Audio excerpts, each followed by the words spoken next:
हरे कृष्ण। ओम नमो भगवते वासुदेवाय। ओम नमो भगवते वासुदेवाय।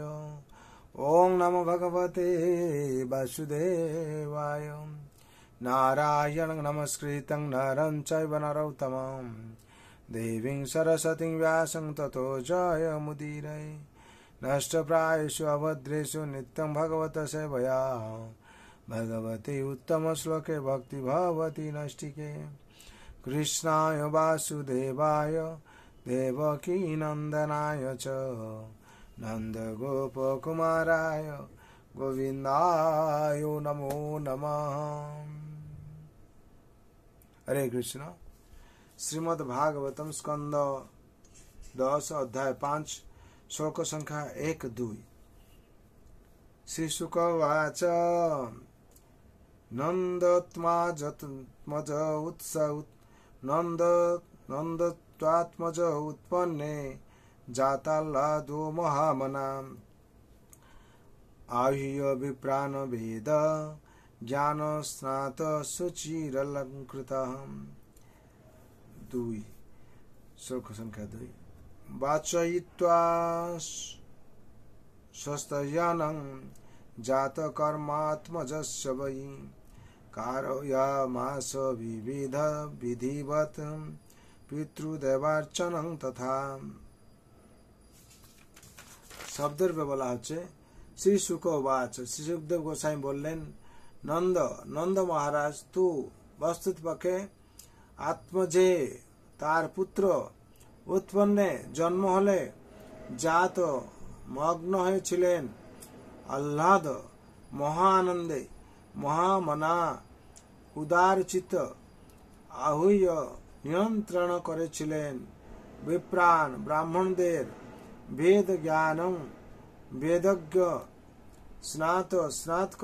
স্নান করে শুচি পবিত্র হয়ে অলঙ্কৃত সুন্দর অলঙ্কার এবং নতুন বস্ত্রে সজ্জিত হয়ে বাচয়িতা পাঠ করিয়ে স্বস্তি অয়নম ব্রাহ্মণদের দ্বারা বৈদিক মন্ত্র জাত কর্ম জন্মোৎসব আত্মযস্য তার পুত্রের বই বস্তুতপক্ষে কারায়াম আস অনুষ্ঠান করেছিলেন বিধিবত বৈদিক বিধি অনুসারে পিতৃদেব অর্চনম পিতৃপুরুষ এবং দেবতাদের পূজা তথা তেমনি।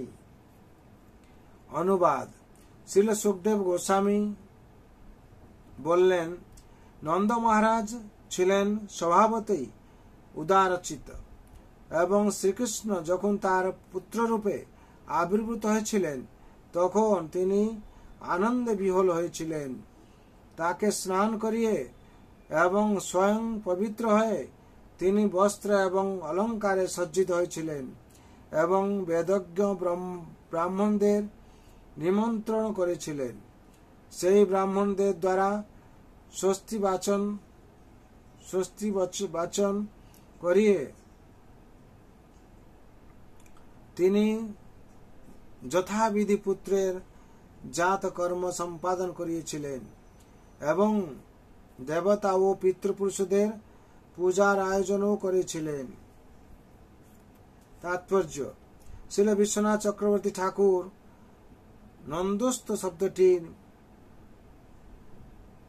তাৎপর্য বিশ্লেষণ করছেন। তিনি বলেছেন যে তু শব্দটি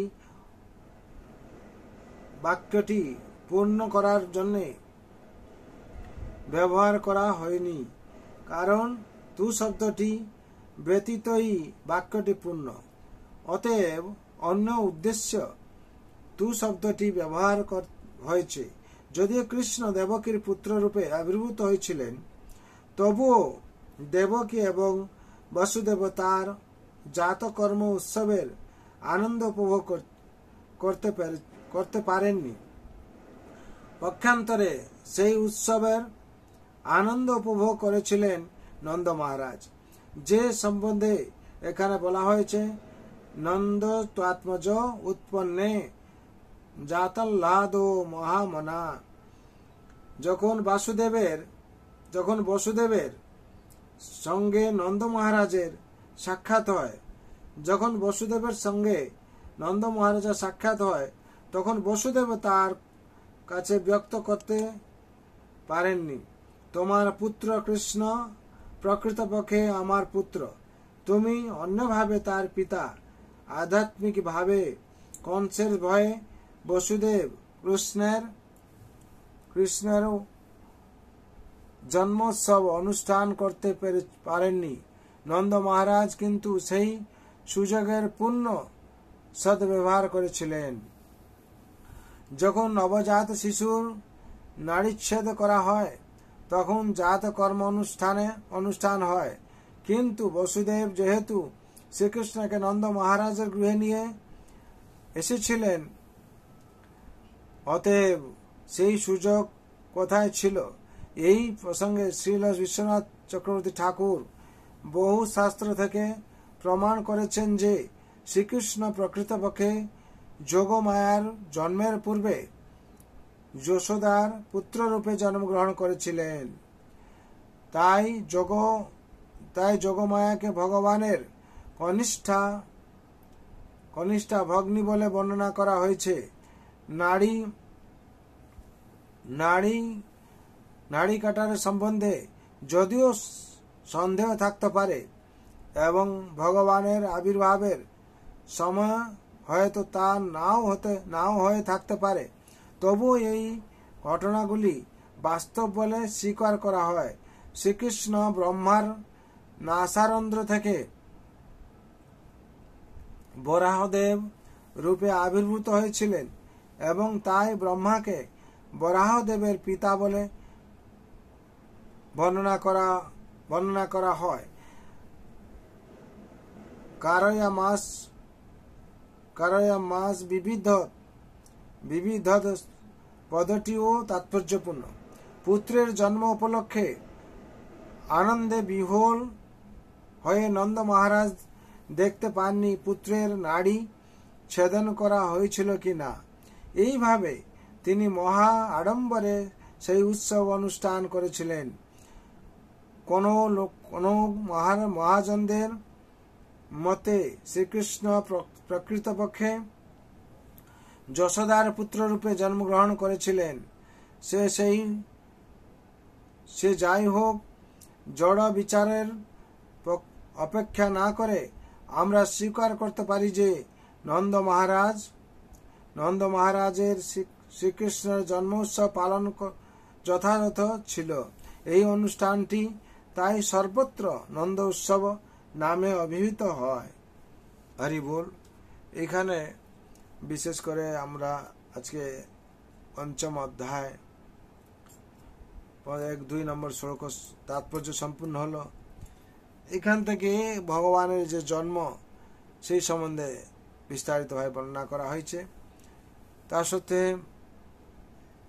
নন্দ মহারাজ কিভাবে বসুদেব কিভাবে নিয়ে গিয়েছিলেন, গিয়ে ভগবানকে নন্দ মহারাজ স্থাপন করে রেখে এসেছিলেন, এবং নাড়ি ছেদনের কথা বলা হয়েছে।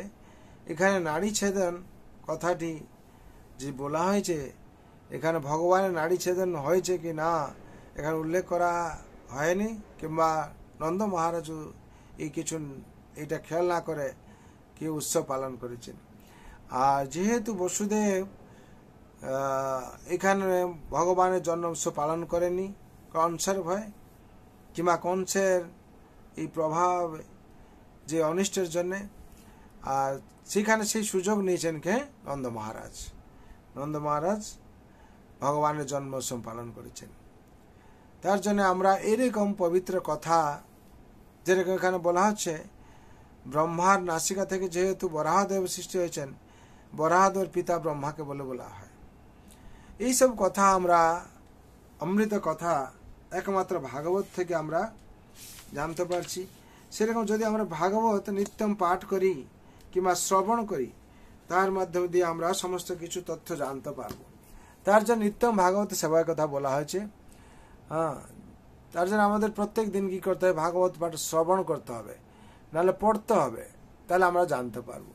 যদি আমরা না পড়ি, না শুনি, শ্রবণ না করি, তার জন্য নবদাবতী শ্রবণকে শ্রেষ্ঠ বলা হয়েছে। আর তার জন্য আমাদের পড়তে হবে। হ্যাঁ, ভগবানের আতুল চরণে আমরা আত্মসমর্পণ করে ভগবানের দাসত্ব গ্রহণ করে ভগবানের অনুশাসন পালন করব, তাহলে আমরা জন্ম মৃত্যু জরা ব্যাধি চক্র থেকে মুক্তি পাবো, মুক্তি ভগবানের কৃপা লাভ করব। তার জন্য সংসারে সবার মঙ্গলের জন্য, শান্তির জন্য ভগবানের আতুল চরণে প্রার্থনা করছি, সবার যাতে শান্তি হয়, শান্তি পান, মঙ্গলে থাকুন, মঙ্গল হয়। सर्वभवन्तु सुखिनः सर्वे सन्तु निरामये सर्वे भद्राणि पश्यन्तु मा कश्चित् दुःख भाग् भवेत्। हरे कृष्ण कृष्ण कृष्ण हरे हरे, हरे राम राम राम हरे हरे। जय राम महाप्रभु की जय, श्रीमद् भागवत महापुराण की, श्रीमद् भगवद गीता यथार्थ की, जगत गुरु शिल प्रभुपाद की, श्री गुरु महाराज की, अनंत कोटि वैष्णव भक्त वृंद की, उपस्थित भक्त वृंद की, निताय गौर प्रेमानंद। हरि हरि बोल, हरि हरि बोल, हरि हरि।